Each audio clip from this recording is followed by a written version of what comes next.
कुंभ नगरी प्रयागराज से लेकर काशी तक गंगा नदी इस वक्त उफान पर है। प्रयागराज में गंगा और यमुना नदी का पानी इस वक्त लोगों के घरों तक आ गया है। बाढ़ के बाद नदी के किनारे बसे इलाके पानी में डूबे हुए नजर आए। इसी बीच एक परिवार का वीडियो भी सामने आया। देश भर के लोगों को वो वीडियो भावुक कर रहा है, क्योंकि इस पलायन में एक नवजात की जान अटकी पड़ी थी। सीने तक पानी में डूबे माँ बाप अपने बच्चे के साथ बाढ़ के पानी से कहीं दूर जाने की कोशिश में थे। किसी फिल्मी सीन की तरह दिख रही बेबसी की इस कहानी में 3 किरदार हैं। बच्चा सुरक्षित रहे इसलिए पिता ने उसे हाथ में उठाया, तो उसके ठीक पीछे बच्चे की माँ भी धीरे धीरे बढ़ रही थी। पति के सुरक्षा कवच ने उसे भी इस पानी में बच्चे के साथ उतरने की हिम्मत दी। आगे जाकर परिवार के दूसरे शख्स ने बच्चे को हाथ में लिया। महिला की हिम्मत भी जवाब दे गई। वो पति के कंधे पर चढ़ी।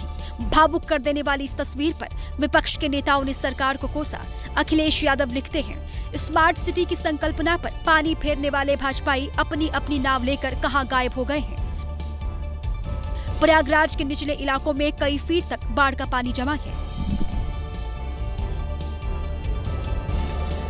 प्रयागराज में नदी किनारे बसे हुए इन इलाकों में हालात ऐसे हैं कि ग्राउंड फ्लोर तो आप छोड़ ही दीजिए, पानी फर्स्ट फ्लोर तक पहुंच गया है। ऐसे में छत पर रहकर ही लोग पानी के कम होने का इंतजार कर रहे हैं। लेकिन अभी भी पानी उतरा नहीं। प्रयागराज के छोटा बघड़ा इलाके में नाव ही लोगों के लिए आने जाने का सहारा बनी। गंगा और यमुना दोनों ही नदी खतरे के निशान से 1.5 मीटर ऊपर आई, तो प्रयागराज के 107 मोहल्ले पानी में डूब गए।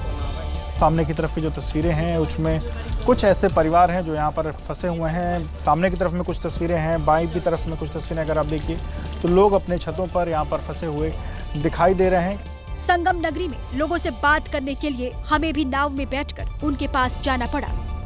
मैम बताइए कितनी समस्याओं का सामना करना पड़ रहा है? अरे बस सामने का एक तल बूढ़ गया है, बाहर के रहने वाले हैं हम लोग। तो मैम कितना पानी है ये, मतलब कितना मंजिल पे हैं आप लोग अभी?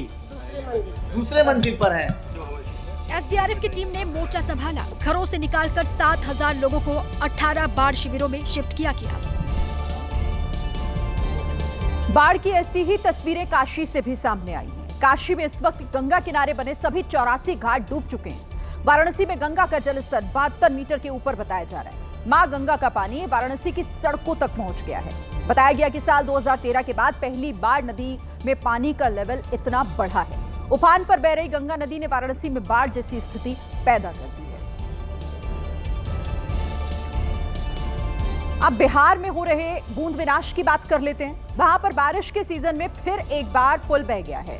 इस बार यह घटना जमुई जिले में हुई। वहां पर बारिश के बाद पानी के बहाव ने एक पुल को तोड़कर अपना रास्ता बना लिया।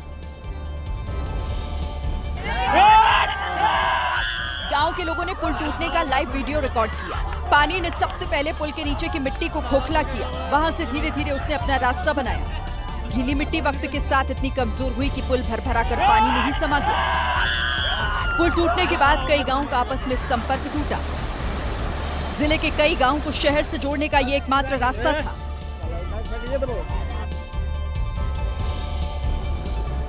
बिहार के बेतिया में बारिश का पानी ऐसा जमा हुआ है कि वहां पर सड़क और नाले के बीच का फर्क ही मिट गया है। पानी से भरी हुई सड़क पर लोग अपनी गाड़ियां लेकर आए तो वो नाले में गिरने लग गए, क्योंकि उन्हें पता ही नहीं था कि सड़क कहां है और नाला कहां। चलते चलते अचानक नाले में गिरने वाले शख्स को बचाने के लिए आसपास मौजूद लोग दौड़ पड़े। अरे बचाओ उसको, नाली में गिर गया आदमी। एक समय तो उसे बचाने गए लोग भी नाले में गिरने वाले थे, लेकिन फिर संभलते हुए उन लोगों ने एक दूसरे का हाथ पकड़ा। 4 लोग मिलकर इस बाइक सवार के करीब गए और उसे पानी से बाहर निकाला। बाइक वाला भी एक हाथ में अपनी बाइक लेकर ही बाहर निकला। बेतिया के कमलनाथ नगर इलाके में हुई ये घटना कोई हादसा नहीं बल्कि प्रशासन की व्यवस्था पर सवाल है। करोड़ों रुपयों की योजनाएं हैं, फिर भी इनसे पानी की निकासी नहीं हो पा रही। इधर बिहार के बेतिया में बाढ़ के पानी से दूर रहने की बजाय कुछ लड़के वहां जाकर सेल्फी लेने लगे और सेल्फी भी पानी के बीचों बीच जाकर ली गई। फोम को नाव बनाकर ये लोग उस पर बैठे और फिर पानी के बहाव में बहते बहते सेल्फी लेने लगे। लापरवाही से भरी हुई सेल्फी के दौरान छोटी सी भी गलती अगर हो जाती तो उनकी जान पर भारी पड़ सकती थी।